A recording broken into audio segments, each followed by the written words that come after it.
Yes. Chronicles Divrei Hayamim. We have Divrei Hayamim Aleph and Bet, which we'll do. It's really only one book, Divrei Hayamim, but that's a separate issue. And here we go. In case you don't remember, we're starting again at the beginning. Now you might tell me it's not the beginning. It's not Bereshit Bara Elokim. Adam, Shet, Enosh. We start with Adam, and we have Seth, and then Enosh. Of course, we don't see who. Who don't we see? Cain and Hevel. Kenan, Mahalalel, Yared, Chanoch, Metushelach, Lamech. Lamech, I should say, Noach, Shem, Cham, Vayafet. So 10 generations from Adam until Noach in verse 4, and then we have listed all three of Noach's sons. And we'll start with Yefet. Yaft Elohim liyefet, as he says. God has done good for Yefet. Yefet, Bnei Yefet in verse 5, Pasuk Hey. Gomer, Umagog, Umadai, V'yavan, V'tuval, Umeshech, V'tiras. Those are the sons of Yefet. You may remember the name Magog. We have this idea, this milchama of Gog Magog that's spoken about, this apocalyptic war. Uvnei Gomer, Ashkenaz, V'difat, V'togarma. So, right, if you think about here, right, we have Yavan is Greece and Madai is Media. So it's different parts. It's not like it's, all European. Later on, we have Ashkenaz. So it's spread out in different places. Uvnei Yavan, Elisha, V'tarshisha, Kitim, V'rodanim. City of Elish, we've seen, of course, Tarshish. We've seen, back to the book of Yonah and other places, Bnei Cham. So the sons of Cham. Right, we had, Cham was the son of Cham is the son of Noach. Sorry, long night. Bnei Cham, Kushu, Mitzrayim, Fut, Ukanan. So those are the sons of Cham, right? And this is more of the Middle East. We see Cush, which is basically like Ethiopia and Egypt, and of course we know Canaan, what we call Israel. Uvnei Cush, Sva, v'Chavila, v'Savta, v'Rama, v'Savcha, uvnei Rama, Shva, Udedan. These families from Cush, all those different names. We're up to verse 10. Kush Yaladet Nimrod, Hu Heichel Liot Gibor Ba'aretz. And Cush, descendant of Cush, was Nimrod. Nimrod, of course, is the king. He becomes very, very strong king. These exact words, the words that are in the book of Bereshit, Hu Heichel Liot Gibor Ba'aretz, understood as being a great warrior. And of course, he is.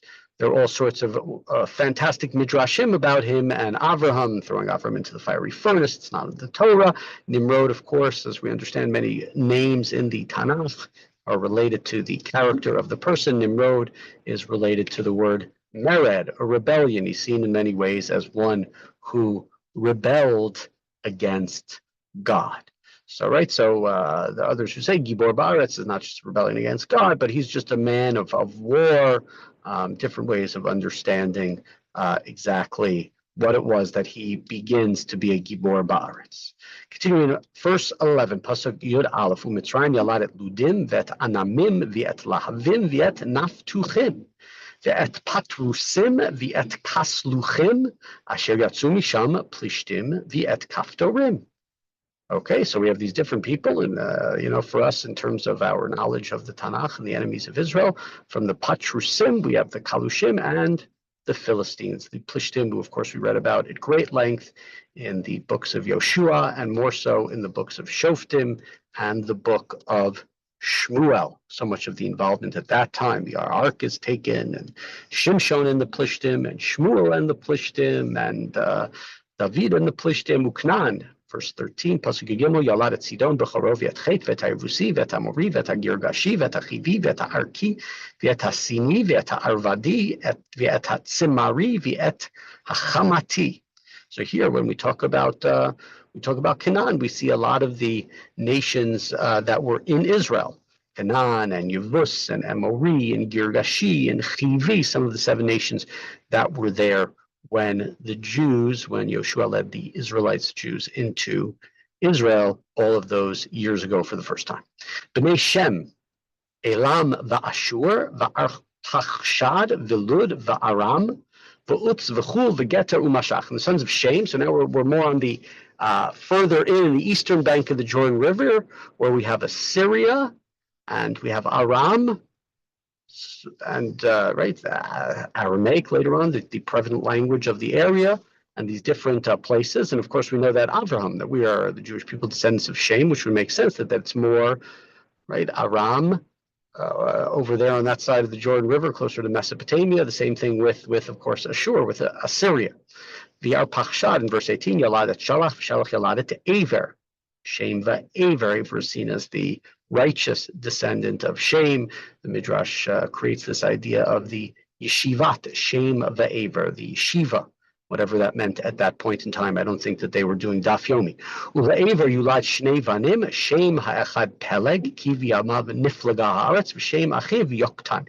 Aver had two sons. One was named Peleg, and the other one was named Yoktan, which would be an appropriate name if he was the younger son, because of course we see the word katan in there for a small. What does this mean, that the world was Peleg? So Peleg is like a word that means sort of like half, diminished. And some of the commentators say that it means that during his time period, that people were started to live less and less. It was like 900 years in the beginning with Adam and Metushelach, and then it became, sort of 400 years with Noach, and at this point in time, it became down to 200 years. The people were divided. Others say that he lived at the time of the Migdal Bavel, that the Peleg is Niflaga, Dor Haflaga is the generation of the Migdal Bavel, the generation that was divided, that was separated. We have this word up. It's more prominent actually in the Talmud than it is in the Torah and the Tanakh. Palga means an argument. Plag mincha is you take the time of mincha and you split it in half. Continuing, V'yaktan yalad et almodad v'et shalef v'et chatzar mavet v'et yarach. Okay, different children from Yoktan, V'et Hadoram, V'et Uzal, V'et Tekla, V'et Eval, V'et Avimael, V'et Shva, V'et Ophir, V'et Chavila, V'et Yovav, Kol Eile B'nei Yoktan. Now we go on. Shem, Arpachshad, Shalach, Aver, Peleg, Ru'u. We're up to 26 in case you're interested. Srug, Nachor, Tarach. We usually call him Terach, but of course when a gets changed, the translation, the pronunciation, when it's the end of a verse or on the etnachta. So just like I said Lemech before, it's a Lamech in the pasuk here too. We have Tarach, even though we generally call him Terach. And of course, we know who comes after Terach in verse 27, Avram, who Avraham. Avram, who is Avraham, Abraham. Abram is Abraham, as we know that. And in case you didn't know, if you didn't know this until now, then I don't know. I have done a very, very ineffective job. B'nai Avraham, Yitzchak v'Yishmael, sons of Avram, Eile Toldotam, B'chor Yishmael, Nivayot v'Kedar, v'ad Be'el u'Mivsam. Mishma v'Duma, Masa, Chadad v'Tema. Yetur, Nafish v'Kedma, Eile Heim b'nai Yishmael. So a number of children of Yishmael. I'm just counting. And I believe that there were 12 of them who are mentioned, if I counted correctly. And way back when Hagar is speaking to, God is speaking to Hagar, she says that Ishmael will also be a prince and he will have 12 children, Shnei Masrei Nisiim. And right, 12 is a dozen. It's sort of a round number. We know Yaakov, of course, has 12 children, 12 tribes. So we think of things like, in terms of tens, but 12, like we say, a dozen, 2 dozen, 3 dozen, was also seemingly at that time supposed to be sort of a large and a full and a complete number. So just like Yaakov eventually has, from that side of the Abraham family, has 12 sons, 12 tribes, so too Ishmael has 12. Continuing verse 32, we get to the later wife of Avram, later on in his life, Uvnei Keturah, Pilegesh Avraham, Yaldad Zimran, V'Yakshan, Umadan, Umijan, V'Yishpach, V'Shuach, Uvnei Yakshan, Shva, Udedan. So these are the sons of Keturah. The Midrash says Keturah is Hagar, but Pasuk just calls her Keturah. Uvnei Mijan, Efa, Ve'efer, V'Chanoch, V'Avidah, Ve'Eldaah, Kol Eile b'nei Keturah. So these are the children of Keturah.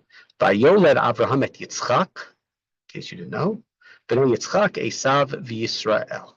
We have Esav, and here he is called, and rather than being called Yaakov, he is called Yisrael. He's called Israel, which is, a little bit intriguing that he's called Israel, because later on he's going to be called Israel. At his birth, he's called Yitzchak. So you would think if we're doing genealogy, we'd call him Yitzchak, but I think it's sort of saying his real name ultimately is Yisrael, Yashar El. It's not about tzchok, it's not about the laughter. Ultimately, it's the person who he becomes. Ki saritem Elohim v'manashim latuchal. Yaakov is able to go and to fight and have to struggle with both man and angels, divine beings, and he shows his ability to do so. Now that we've gotten rid of all of the other families, we told you the sons of Chamar and the sons of Yafet, and we've talked about the family of Shem, and we've gotten to Terach and Avraham, and now we've gotten Avraham, and we've gotten rid of, we sort of the first generation and the Ishmael side and the Torah side, and now we're in Yitzchak and Yaakov, so now we have to get rid of, we have to mention, I should say, would be a better way of doing it. Bnei Esav in verse 35, Eliphaz, Ruel, V'Yushvi, Alim, V'Korach, Bnei Eliphaz, Teman, V'Omar, Tzvi, Ugatam, Kenaz, V'Timna, V'Amalek. Okay, now an interesting thing here, Timnah is called in different places a Pilegesh. She's a concubine who's the wife of, remember, she was the wife of Yaakov, wife of Esav, or the wife of Eliphaz, and is the mother, I believe, of Amalek. But here it's mentioned that she is one of the children of Yitzchak. There are one of the children, of Esav. There are all sorts of different commentaries that say, oh, no, there was a man named Timnah. There was also a woman named Timnah. In today's day and age, we'd say there's a they named Timnah. Bnei Ruel, Nachad Zerach, Shama, Umiza, the sons of Ruel, Bnei Seir, Lotan, V'Shoval, V'Tzivon, V'Anan, V'Dishon, V'Etzer, V'Dishan. So Seir, right? We talk about Esav, Seir. Uvnei Lotan, Chori, V'Homam, V'Achot, Lotan, Timnah. So here we have the mention of Timnah. I don't think that's that same Timnah. It doesn't seem to make sense. Bnei Shoval, Aliyan, Uminchat, Ve'eval, Shvi, V'Onam, Uvnei Tzivon, Aya, V'Ana. So right, going through the Esav family, Bnei Ana, Dishon, Uvnei Dishon, Chamran, Ve'Ashban, V'Yatran, Uchran. Bnei Eitzer, Bilhan, V'Zaban, Ya'akan, Bnei Dishon, Utzva Aran. We're almost done here, and the book will eventually get more exciting. In verse 33, Lifnei Melech Malach Livnei Yisrael. So now we're going to mention the kings of Edom, the Edomites, before Bnei Yisrael. Bela ben Baor, V'Shem Iro, Din Haba. There was Bel, the son of Baor, and the name of the city was Din Haba. Sometimes letters like Nuns and Lamets fall out, and then it would be Dahaba. Isn't there still a city in the Middle East named Dahaba? I don't know exactly how it's pronounced, and obviously it's related to, the Dalet is like a Zayin, it's like Zahav, it's like the word for gold. Vayamat Bala, Vayimlok Tachtav Yovav Ben Zarach mi Botzra, word 45, Vayamat Yovav Vayimlok Tachtav Chusham, Me'eretz HaTeimani, came all the way from Yemen. Vayamat Chusham Vayimlok Tachtav Hadad Ben Badad, Hamaket Mijan B'stei Moav V'Shem Iro Avit. So we have Hushan died, Hadad, the son of Bedad, the famed king who defeated the Midianites in Moab, succeeded him. Vayamad Hadad vayimlok tachtav Samla mi Masreka. So right, Hadad dies. We have Samla from Masreka. Vayamot Samla vayimlok tachtav Shaul merichovot Hanar. Samla dies, and we have a king named Shaul from Rechovot, next to the river. Now this is not the same Shaul as, of course, the Jewish Shaul. This is all before we have the Israelite kings. Vayamot Shaul, Vayimloch, in verse 39, Tachtav Baal Hanan ben Achbor. Saul dies. We have Baal Hanan, the son of Achbor. Vayamot Baal Hanan, Vayimloch Tachtav Hadad, V'Shem Yiro Pa'i, V'Shem Ishto Mehei Tavel, Bat Matred, Bat Me Zahav. Right, we have Baal Hanan dies, Hadad succeeds him, his capital or so is a city called Pa'i, and it even tells us who his wife is, Mehei Tavel, who was the daughter of Me Zahav, the golden waters. Vayamot Hadad in 51, Vayu Alfei Edom, Aluf Timna, Aluf Alva, Aluf Yatet. Hadad dies, and here are the clans of Edom. So these are not the kings, these are the clans, different clans. Aluf Avima, Aluf Ela, Aluf Pinon, Aluf Knaz, Aluf Teman, Aluf Mivtar, Aluf Magdiel, Aluf Iram, Aluf Ela, Alufei Edom, which is, we have basically the same verses back in the book of Breshit when we're talking about there as well, when we do some genealogy at times in the book of Breshit in a similar way. So here we have in this first